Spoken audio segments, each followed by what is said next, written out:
네, 반갑습니다. 골든마우스 인사드립니다. 금일 소상공인 손실보전금이 접수 지원 시작했습니다.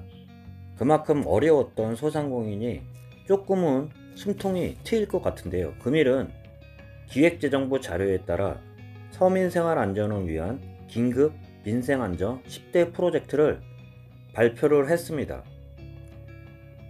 대표적으로 물가가 많이 오르면서 서민 경기가 안 좋아지자 민생안전 프로젝트를 발표를 했다고 할 수 있는데요. 대표적으로 생활 밥상 물가 안정, 생계비 부담 경감, 중산 서민 주거 안정 등을 위한 10개 과제를 발표를 했습니다. 그 중에서 부동산과 밀접한 관계가 되어 있는 중산 서민 주거 안정에 대해서 오늘은 좀 중점적으로 한번 말씀드려 보도록 하겠습니다. 그동안의 정부는 제가 부동산을 이야기 드릴 때 좀 심하게 말해서 사지도 말고 팔지도 말고 보유하지도 말라는 그런 얘기를 드렸는데요. 그만큼 부동산 시장이 정상이 아닌 그런 시장 상하에서 부동산 가격이 오히려 규제에 따라 더 올라갔다고 할 수 있습니다. 사지도 말라. 다주택자 같은 경우는 취득세도 중과를 했고요. 팔지도 말라. 양도세도 중과를 했습니다. 보유하지도 말라. 재산세 중과세를 그만큼 했다고 할 수 있는데요.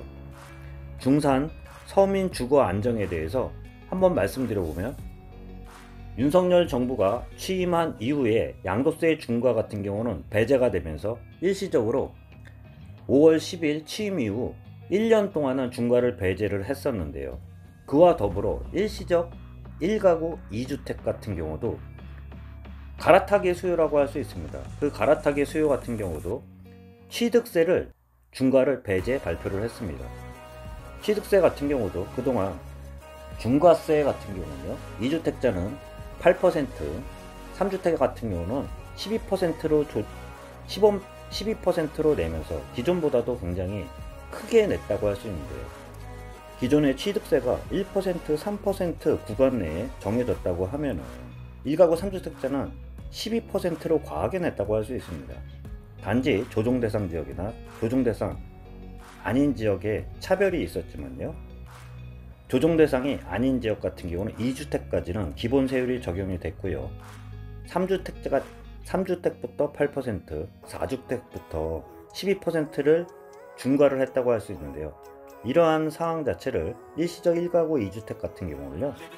인정기간을 1년 안에 기존 주택을 팔아야지 입건이 갖춰졌는데요.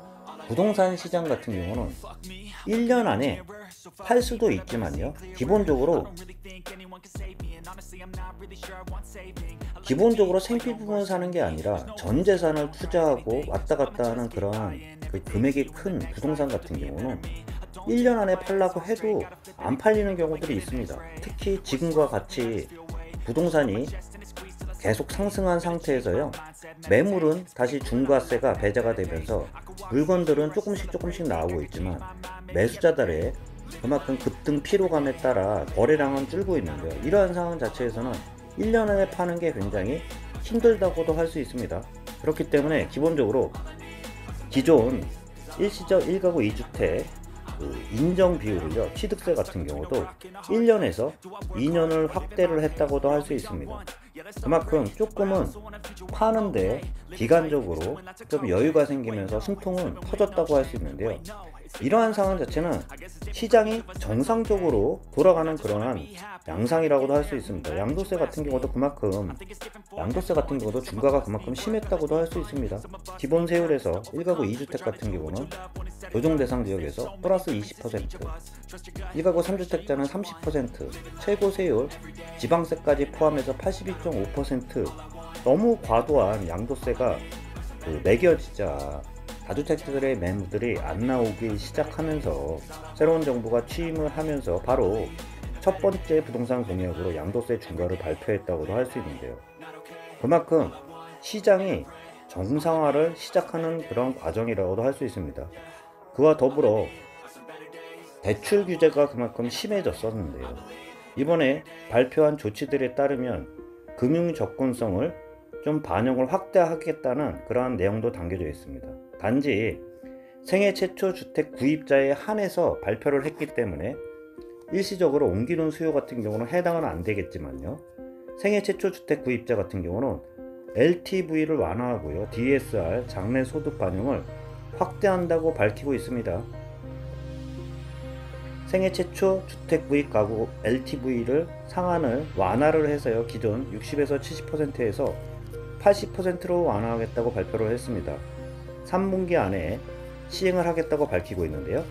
DSR 같은 경우도 장래 소득 증가가 예상되는, 또한 청년층 대출이 과도하게 제약되지 않도록 DSR 산정 시 장래 소득 반영폭을 확대하겠다고 발표를 했습니다. 3분기 내에 하겠다고 했는데요. 대부분 생애 최초 주택 구입자에 한해서 적용이 된다고 할 수 있어요. 초장기 모기지도요. 청년, 신혼부부 대상 초장기 최대 50년 모기지를 출시한다고 8월에 발표했는데요. 대출을 완화하는 건 좋지만 단지 이 대상이 주택 최초 구입자에 한해서 됐기 때문에 아쉬움은 좀 있다고도 할 수 있습니다. 그 이외에 일시적으로 갈아타는 수요나 넓히는 수요들도 있을 텐데요. 그러한 분들은 좀 대상에서 빠졌다고도 할 수 있습니다.